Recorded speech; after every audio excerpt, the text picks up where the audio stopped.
Mhm. Alors, puisqu'on parle de voir, voir très loin, j'ai envie de poser cette question directement. C'est quoi la voyance? Est-ce divin? Est-ce satanique? Le mot voyance est un mot neutre. Par exemple, le mot amour est un mot neutre. Il n'est ni positif ni négatif, ça dépend du contexte dans lequel vous l'utilisez. On nous dit d'aimer Dieu, on nous dit aussi de ne pas aimer le monde. Donc l'amour peut être utilisé pour aimer Dieu, mais aussi on peut aussi aimer les choses du monde. La haine est neutre. On peut haïr le mal, comme dit la Bible, la crainte de l'Éternel, c'est la haine du mal. Quelqu'un m'entend? Mais on peut aussi haïr son prochain. Le mot dictature est un mot neutre. Les grandes nations aujourd'hui ont été bâties par la dictature sociale. Des hommes qui étaient très rigides dans leur régime, mais qui ont développé leur peuple. Mais la dictature peut être aussi nocive, dans la mesure où c'est le pouvoir, l'impérialisme, pour l'autoritarisme, tout en oubliant la population. Le mot voyance est aussi neutre. Le mot voyance peut être utilisé dans la main gauche, dans les ténèbres, ou dans la main droite, dans la lumière. Dans 1 Samuel, chapitre 9, alors que Saül était envoyé par son père, il a perdu les ânesses de son père. À un moment, il cherchait, puis bon, bref, son serviteur a dit, je connais ici un homme, on peut aller consulter Dieu. Et ils ont dit, allons voir le voyant. Et la Bible déclare, autrefois, celui qu'on appelle prophète, on l'appelait voyant. Et si le prophète opère dans le prophétique, le voyant opère dans la voyance. C'est quoi la nuance? Il y a une différence dans la Bible, vous allez voir, dans 1 Samuel, 2 Samuel, 1 Chronique, 2 Chroniques, 1 Roi, 2 Rois même, quand on parle des prophètes autour de David, on parle souvent de Gad, le voyant, Nathan, le voyant, Samuel, le voyant. Pourquoi dit-on voyant? Et quand vous lisez en hébreu, les mots sont vraiment différents. Il y a un mot des fois qu'on utilise comme nabi, des fois on utilise le mot roé, des fois on utilise le mot chosé.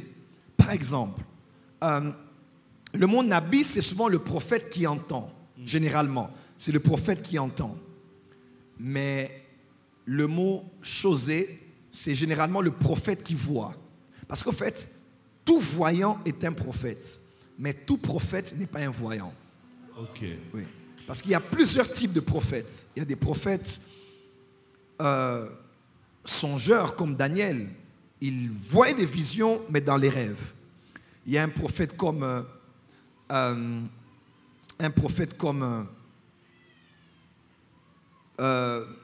Chronique 25, on parle de Aman, Jéduthun et Asaph. C'était des prophètes psalmistes. Donc, ils ont écrit des psaumes, ils prophétisaient par les chants. Okay. Donc, il y a plusieurs types de prophètes. C'est dans ma conférence, les 10 types de prophètes. Mais les voyants ont la capacité d'entendre Dieu par ce qu'ils voient. Donc, je peux être là. Un prophète normal entend Dieu de manière auditive, audio. Mais les voyants sont souvent visuels. Ils vont souvent vous dire, je vois, je vois, je vois, je vois. Donc, Avance, prophète. Yes. Avance.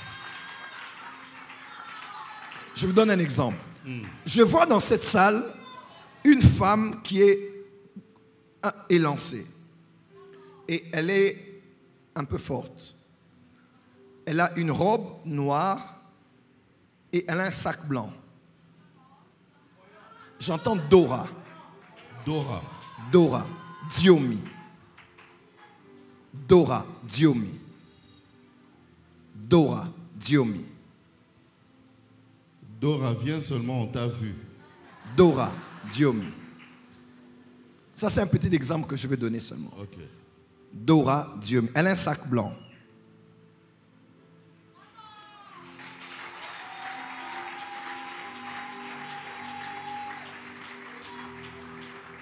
Donc vous l'avez vu pendant, maintenant là. Oui, maintenant. Je suis là pendant que j'ai... Elle est où? Elle est dehors.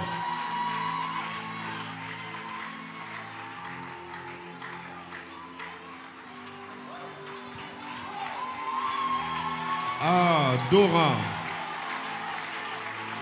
Elle a une robe noire, un sac blanc. Elle est forte de taille.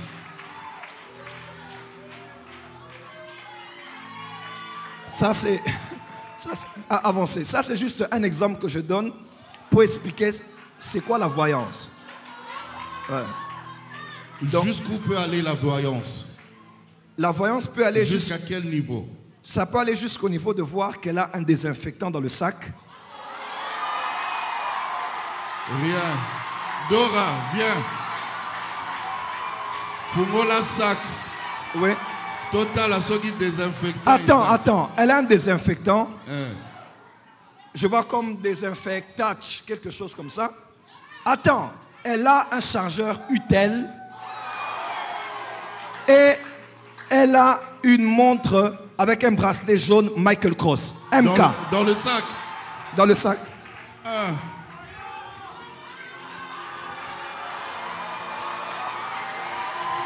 C'est moi qui regarde. Où est le chargeur? Le désinfectant d'abord.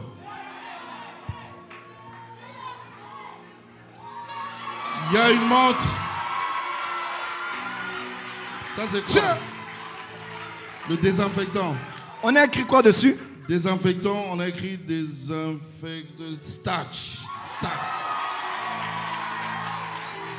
Et un chargeur Itel.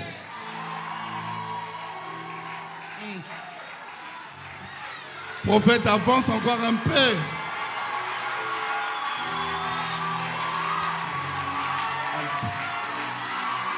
Elle a 2 enfants. Elle a 2 enfants. Osabana Mibale. Yasolo. Ils sont à 3 dans leur famille. Bobo Taman combien? 3.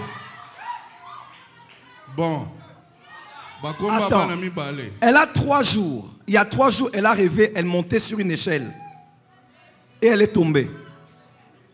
Au loti, au zaomata, échelle et au koué. Au loti ango. Prophète Tikano.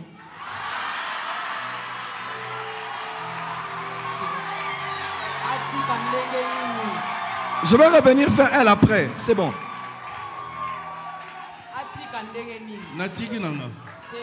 Ça c'est... L'apôtre Paul dit... Bon. Ah, excusez-moi. Est-ce qu'elle est déjà venue dans cette église? Ou bien elle prie ici? Non. Elle prie où? Elle prie où?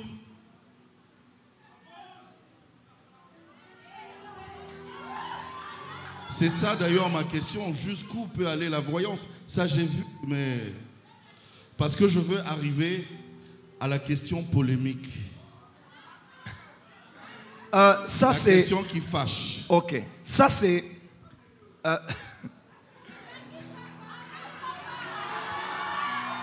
Vous avez vu même la chambre des gens, même le numéro, même le nom de l'hôtel. Les gens commencent à fuir même les appels téléphoniques.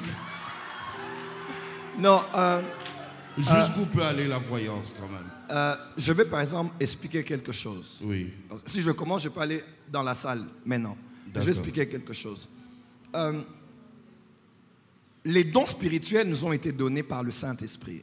1 Corinthiens 12, il y a par exemple des dons, paroles de connaissance, que les prophètes travaillent des fois avec, paroles de sagesse, prophétie, discernement des esprits. C'est souvent ce qu'on appelle les dons prophétiques. La parole de connaissance, je peux connaître le nom de quelqu'un, l'adresse de quelqu'un, son état d'âme, son problème, ses expériences, son passé, son présent. Quand je vais au futur, je suis dans le domaine de la prédiction, de la prophétie. Quand je vois les origines spirituelles de ce qui se passe autour d'elle ou d'un lieu, je suis dans le discernement des esprits. Maintenant, la voyance, c'est différent. Ok. La voyance, c'est lorsque les dons prophétiques atteignent leur paroxysme. C'est quand quelqu'un peut opérer dans ses dons prophétiques à un niveau très élevé. Et généralement, il reçoit les messages par ce qu'on appelle les visions. Non seulement ça, mais la voyance maintenant, ce n'est pas seulement quelqu'un qui a les dons spirituels, mais c'est quelqu'un dont l'esprit est très élevé, tellement élevé qu'il peut prendre un don que toi tu as, mais lui, il l'utilise autrement. Ok. Par exemple, beaucoup de gens ici ont la parole de connaissance. Mais dans un voyant, c'est différent parce que son esprit est tellement élevé qu'il peut entrer dans le don de parole de connaissance et voir plus que ce que toi tu vois, des informations que tu as sur la vie des gens. Et c'est ça qu'on appelle un voyant. C'est quelqu'un dont l'esprit est tellement élevé que son opération des dons prophétiques est différente. C'est ainsi que j'aimerais dire ceci. Par exemple, quand j'ai vu Dora, ce n'est pas Dieu qui m'a parlé. Ok. Oh, hein? Oui. Hein? Oui. C'est qui vous a parlé? C'est moi qui ai vu. Alors, expliquez-nous. Oui. Expliquez-nous. Oui, je vais expliquer quelque chose. Expliquez-nous, homme de Dieu. La Bible déclare dans Ézéchiel 8, Ézéchiel est avec les anciens, il parle et puis, pouf, il entre en esprit. La main du Seigneur vient sur lui et l'amène entre cieux et terre. Et l'ange l'emmène quelque part. Il était normal avec les gens, mais il est entré en esprit. On l'a emmené quelque part et il a vu l'idole qui excite la jalousie de l'Éternel. Quand il est là, Dieu dit, regarde-moi ce que ces gens font. Ils sont en train d'exciter ma jalousie et ma colère. Comment sont-ils idolâtres? Et Dieu lui dit, viens, je vais te montrer des choses beaucoup plus profondes. Il arrive quelque part et Dieu lui dit, regarde la muraille, perce la muraille. Dieu n'a pas percé, il dit, toi, perce. Donc, dans le domaine de l'esprit, en esprit, il y a quelque chose que Dieu a fait, mais aussi quelque chose que volontairement le prophète a fait pour aller vers la muraille. Okay. Il a percé la muraille. Quand il a percé, il a vu la porte. Et on l'a dit, entre dans la porte. Tu vas voir d'autres abominations que les gens là de mon peuple font. Là, ce n'est pas Dieu. Apocalypse chapitre 1er, 2, 3. Au jour du Seigneur, il dit dans Apocalypse 1, il était en esprit dans le jour du Seigneur. Donc, il était emmené en esprit. Il était dans in the realm of the Spirit. Et maintenant, vous allez voir, Jésus le parle de cette église, mais d'Apocalypse 4, il voit une porte. C'est la même porte qu'Ézéchiel avait vue. Parce que dans le monde spirituel, il y a un accès ouvert à tout le monde. Avance. Et la voix l'a dit, monte ici, et je te ferai voir ce qui arrivera dans les temps à venir. Comme pour dire quoi? Dans le domaine de l'esprit, dans la voyance, il y a un domaine dans lequel Dieu nous emmène. Par exemple, là, j'étais monté. Hein? J'ai senti mon esprit monter. Mais quand je suis monté, mon esprit est allé voir. Mais ce n'est pas Dieu qui a parlé. Est-ce que vous pouvez bien expliquer parce que vous risquerez d'être mal vous compris. Vous allez très bien.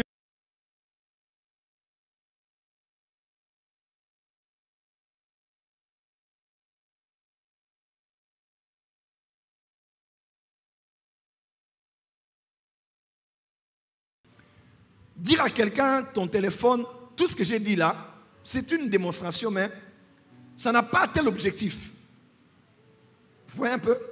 Parce que l'objectif, c'est son mariage. Ouais. Mais je n'ai pas encore parlé de ça. Amen. Ouais. Amen. Ça, j'ai juste commencé. Parce que si je me concentre, je vais aller jusqu'à son mariage, jusqu'à son papa, Vicky, je vais... Come on. Papa Vicky. Non. Voilà. Je risque d'aller dans beaucoup de choses. Alors, beaucoup de prophètes confondent entre voir en esprit et entendre Dieu. Si je te dis, tu t'appelles comme ça, ta maman, ton papa, tes problèmes, je n'ai pas encore donné la voix de Dieu. La voix de Dieu, c'est maintenant l'instruction que Dieu te donne pour la personne. Parce que c'est comme quelqu'un au dribbler, au lieu de marquer, tu n'as pas marqué. Le but de tout ce qu'on révèle comme détail, c'est pour montrer à la personne que Dieu la connaît, mais l'amener maintenant à l'objectif de ce que Dieu veut. Je vais peut-être expliquer quelque chose. Quelqu'un a dit, oh prophète, mais est-ce que c'est important de donner des détails? Oh, c'est important. Je peux lire un texte, s'il vous plaît? Allez-y. Maman Dani, vous pouvez voir aussi déjà ces gens qui écrivent. Voilà, parce que tout à l'heure, vous aurez le micro. Acte 9, quelqu'un peut lire?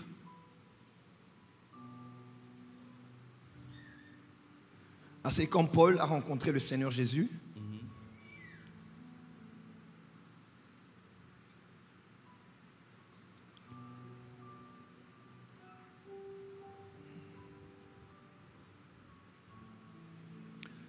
Acte 9, à partir du verset 8. Est-ce que quelqu'un peut lire? 9,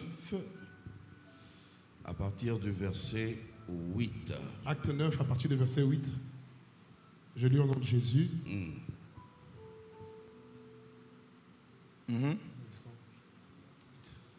Je lis. Saul se releva de terre, et quoique ses yeux fussent ouverts, il ne voyait rien. On le prit par la main et on le conduisit à Damas.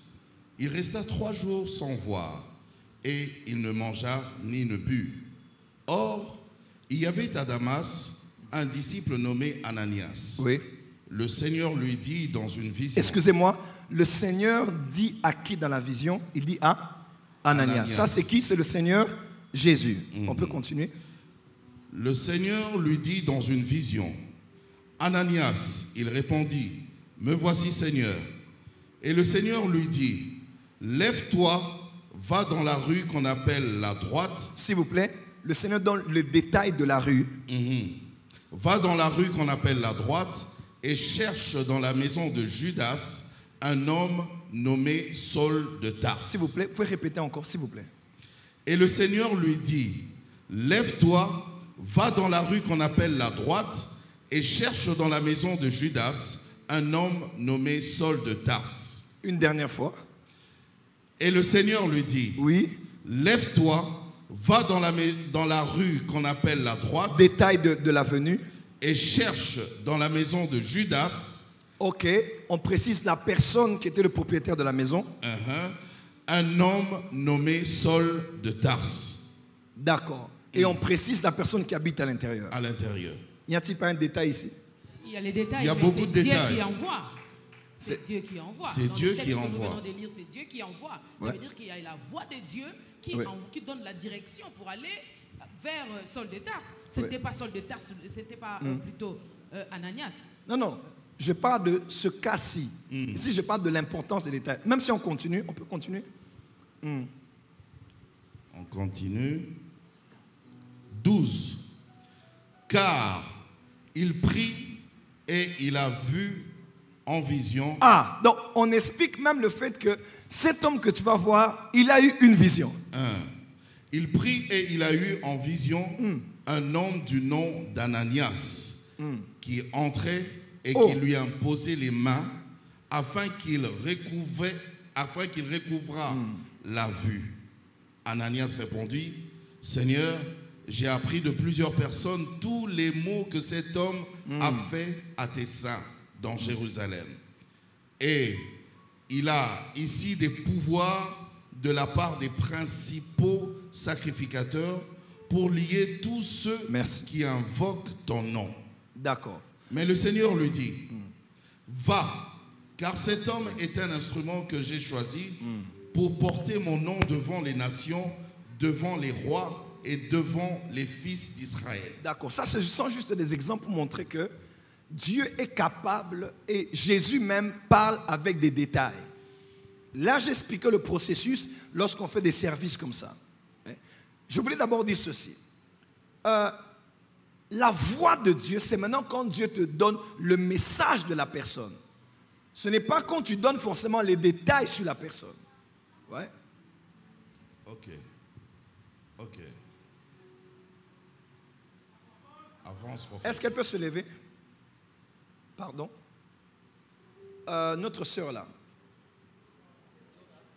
Oui, reviens. Dora. Je vais juste... Est-ce que Dora peut revenir, s'il vous plaît? Je vais maintenant vous montrer comment ça se passe avec... par exemple, là, c'est... Je suis en esprit. Et mon esprit dans la salle, mon esprit a vu quelqu'un qui a un besoin. Alors, tout ce que j'ai donné là, c'est ce que je sais que mon esprit est allé voir.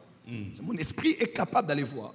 Parce qu'il m'a laissé le pouvoir de percer la muraille, d'entrer. Je peux entrer, mais je ne suis pas obligé d'aller partout. Okay.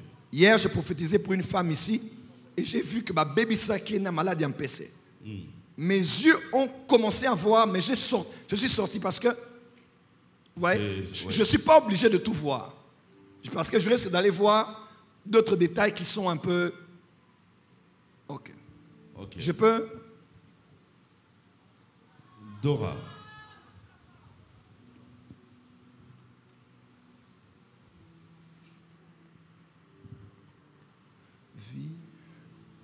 Non, Vivi. Maman Nabino. Et ça, maman? Roger. Papa?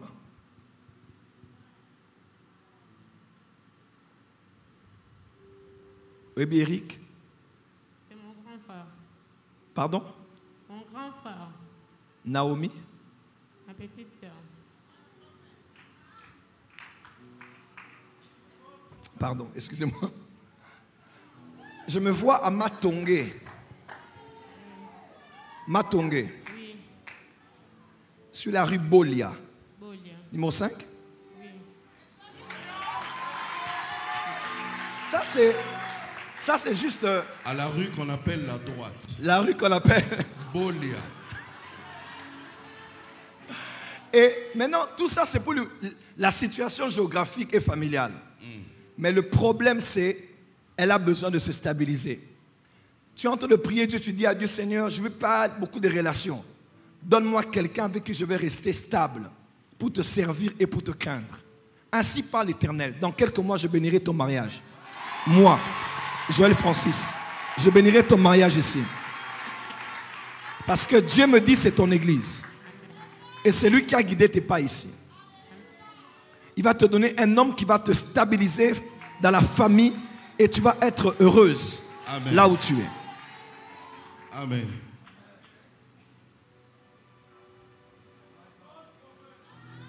Avance, prophète.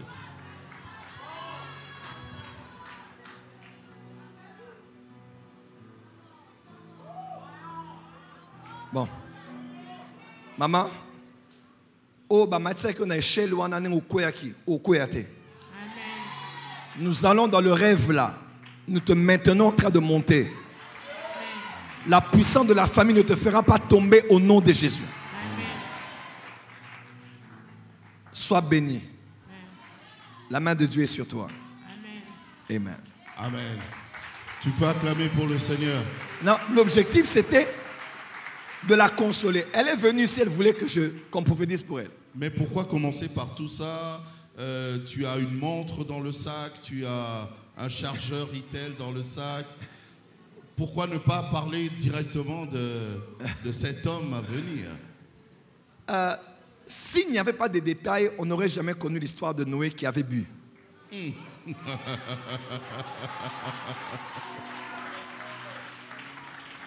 S'il n'y avait pas de détails, on n'aurait jamais su ce qui s'était passé au jardin d'Éden.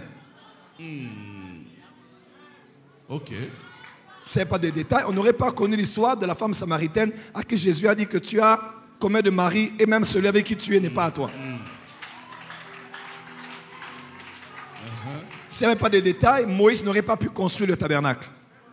Parce qu'il y avait trop de détails au millimètre carré, au millimètre près sur comment il devait construire. Dieu est un Dieu de détails et il a dit dans Ésaïe, je te connais par ton nom. Donc la Bible est un livre de détails et de précisions. Et Dieu qui compte les cheveux de nos têtes est capable de te... Tu sais, même des fois, on peut dire quelque chose, toi ça ne t'édifie pas. Bon, et ça, Ninikas. Mais la personne qui a entendu ça, donc là où elle est, quand elle va sortir, elle va dire non. Comment le prophète là que je vois à la télé, au milieu de beaucoup de gens, Dieu m'a parlé. Par exemple, quand je vois Yann, quand je te vois là, Dieu me dit que cette église doit s'engager financièrement pour ton père. Dieu me dit, j'entends. Parce que je ne peux pas dire en public ce qui s'est passé ces jours-ci. Tu sais là où il a dormi. Il a même dormi quelque part où il ne t'a pas dit. Je vois même le lieu. Je ne peux pas même pas dire ça en public. Mais Dieu me dit, j'entends la voix. Dieu me dit, engagez-vous par mois pour faire quelque chose pour son père. Tu es une fille de cette église. Dieu veut qu'on le fasse pour ton père. Je le vois dans un hôtel, dernièrement, quand tu as donné l'argent. C'est ça? Il a été quelque part où toi tu ne sais même pas. Tu ne peux même pas imaginer. Mais on s'engage. Même avec ceux comme... Je ne dis pas ça pour une humiliation, non. D'ailleurs, pendant que je parle, je vois quelqu'un qui est un ami à toi, qui est comme un frère pour toi. Je le vois au Canada, je le vois au Québec. J'entends comme Raphaël. C'est ton ami?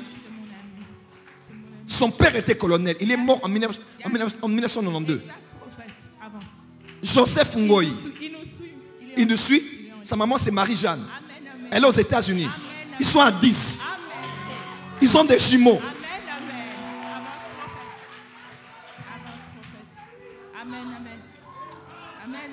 Ils prient chaque mois sur Zoom. En famille, sur Zoom. Et la maman prie en Swahili. Il travaille dans une banque au Québec, mais il part, on ne le paye pas. Il traîne là-bas. Ainsi par l'Éternel. Dans 2 mois et demi, on l'appellera directeur. Je vois son numéro, le numéro de sa mère. Ils ont des malaïkas dans la famille, ils ont des Élie, ils sont à 10 du côté de maman. Mais papa était comme polygame, il avait beaucoup de femmes. Dieu l'aime. Là où il est, ah Seigneur. Là où il est, dis s'il nous suit, qu'il soit dans la paix. Dieu va le stabiliser. Il n'est pas fiancé, il n'est pas marié. Dieu va le stabiliser côté émotionnel. Je vais revenir sur lui tout. Hein? Il m'a dit aujourd'hui qu'il a contacté un prophète qui lui a dit dans 2 mois, comme vous venez de le dire. Attends d'abord. Ça c'est alors le Dieu que nous prions. Yes. Alors, regardez comment l'esprit des prophéties travaille. Dieu vient de sceller ce qu'il a dit à cet homme. Doudi, il a un nom avec un di. Hein? Ndibi. Mets-toi, maman. Acclame pour le Seigneur. Oui, maman Africa.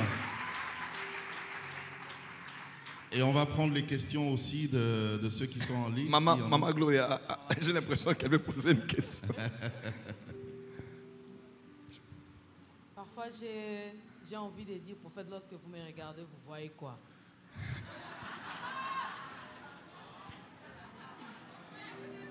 Parce que lui, il voit tout le temps.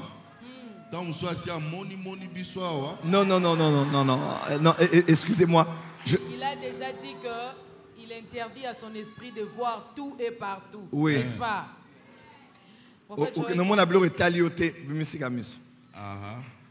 Asa GPS, scanner, rayon X. Je prophétisais dernièrement pour une femme ici qui est dans une église à Lemba. Dans une église. Et puis j'ai vu un pasteur. Et puis j'ai vu sa maladie. Et puis j'ai dit, ça ne me concerne pas. Je suis sorti. Mais la chambre 26, là, quand même, vous étiez jusque là-bas. Parce que d'autres choses, vous vous limitez à ne pas voir. Mais la chambre là de cette sœur-là, qui a compliqué les choses. Même de l'autre là, vous avez vu. Même les frères là que vous avez même appelé au téléphone, tu dis, là où tu es à genoux, toi. Est-ce qu'on peut faire ça? Est-ce qu'on peut vraiment faire ça, prophète? En fait, on pose cette question parce que ça a suscité beaucoup de polémiques, même auprès des hommes de Dieu qui nous suivent en ce moment. Bon, je vais d'abord dire ceci. Durant Hanouka, j'ai prophétisé presque tous les jours. Pas une fois. 4, 5 cas, 6, plus.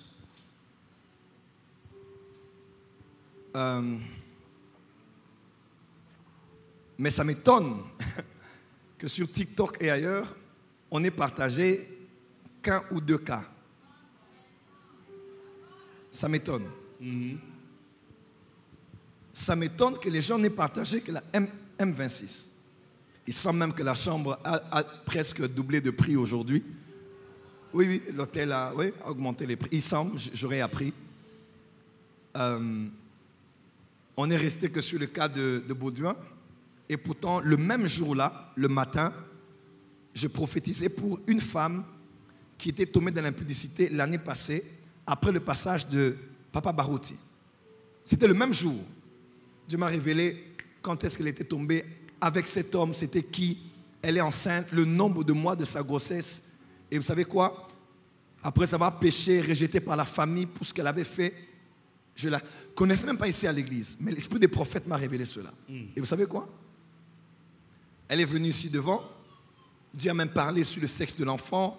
Et sur ce qu'il avait maintenu, que ça allait être un garçon,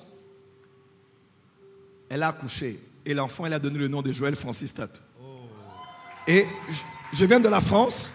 Un frère et une sœur sont venus me voir dans notre bureau sur Paris. Ils m'ont donné toute une valise pour maman Sephora, qui a eu son bébé. Elle sera là peut-être dimanche ici à l'église. Le temps me manquerait de parler d'une prostituée qui a abandonné sa mauvaise vie. Hier, on était avec une autre ici qui avait une mauvaise vie, mais je l'ai parlé au bureau vers les 22 heures. Elle était malade. Le nombre d'enfants, le genre de vie qu'elle menait, même ce qu'elle allait faire après culte. Qu'est-ce que je veux dire des gens qui ont eu du travail ici? Des gens qui ont été guéris ici. Hier, on a une maman qui avait maladie en PC. Elle a été guérie ici 2 jours après. 2-3 jours, guérie instantanément. Peut-être que c'est l'église qui peut me rappeler le témoignage qu'on a ici. On a donné de l'argent à beaucoup de gens, les fonds de commerce à beaucoup de gens. Même une maison à quelqu'un qui n'avait pas de maison. Quelqu'un qui n'a pas de voiture a eu une voiture ici. Donc il y a tellement de choses que je crois que si les Congolais étaient bons, ils auraient pu partager pour dire aux gens, voilà les genres de choses que nous aimerons que les pasteurs commencent à faire. Mais ils ne partageront pas ça. Parce qu'ils sont contrariés de ce que Dieu fait ici. Mais j'aimerais dire aux gens de serrer la ceinture parce que ce n'est que le début. Et autre chose, le cas de chambre 26, Dieu n'est-il pas omniprésent?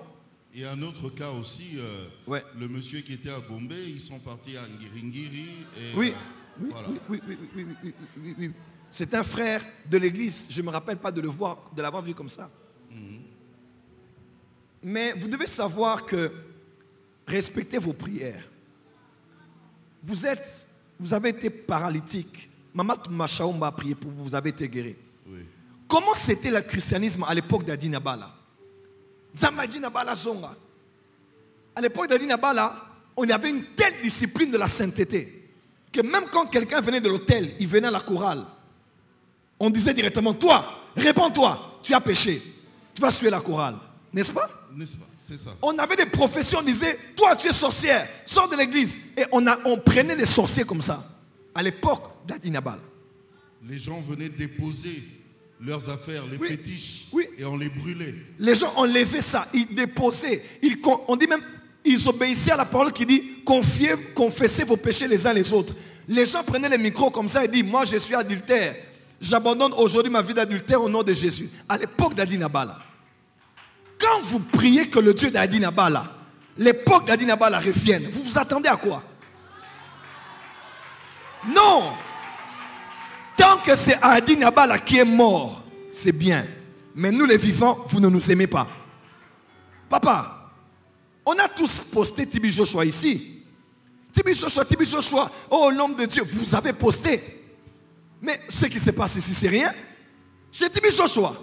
Moi, pasteur Ken de Philadelphie, prophète fidèle et Didia, fils du pasteur Afukao, à synagogue, envoyé par Philadelphie, on était là. Tibi Joshua a dit maintenant que les myomes sortent. Les myomes sortaient. Oh. Papa, en live, les kystes sortent. C'est le jour où Tibi Joshua a prophétisé pour moi en public. C'est passé en boucle sur Emmanuel TV. Aujourd'hui, on est des magiciens. Mais Tibi Joshua, il n'est plus magicien, il est devenu un saint homme de Dieu. Et Tibi Joshua, dans son ministère, c'était pire. Il dit, toi, tu trompes ta femme. N'est-ce pas? Tu trompes ta femme avec la bonne, ta petite soeur. Réponds-toi, allez, réconciliez-vous en public. Et les présidents allaient là-bas, les intellectuels allaient là-bas, les opérateurs économiques, culturels allaient là-bas. Ce n'était pas une histoire de n'importe quoi, c'était un grand prophète. Quand c'est Tibi Joshua qui le fait, c'est bon. Mais quand c'est votre frère, pour qui vous avez prié et prophétisé au Congo, ce n'est pas Dieu. Ce n'est pas bon. Vous voulez me parler d'éthique, de déontologie? Prêchez à Tibi Joshua. De pudeur. De pudeur. Prêchez à Tibi Joshua. Pourquoi vous montrez la jambe? Papa, connaissez Tibi Joshua. Alors, vous devez réfléchir avant de souhaiter des choses. Que le Dieu de Tibi Joshua, son manteau vienne ici. Vous n'êtes pas prêt. Voilà pourquoi je parlerai comme Paul a parlé à Tite en citant un de leurs poètes crétois Félix Oisé, quoi, pour nous, a dit, bah, foutez les gars Minerval, mais bah, les gars, ils n'ont pas. Donc, il y a des gens, oui, il y a des gens qui ont souhaité, qui ont prophétisé, qui ont prié, mais au fond, ils n'étaient pas prêts à ce que Dieu allait faire. Et maintenant que Dieu commence à le faire, ce n'est pas Dieu. N'allez pas là-bas. En tout cas, nous sommes tous ici parce qu'on sait que Dieu est là et on l'a vu durant 40 jours.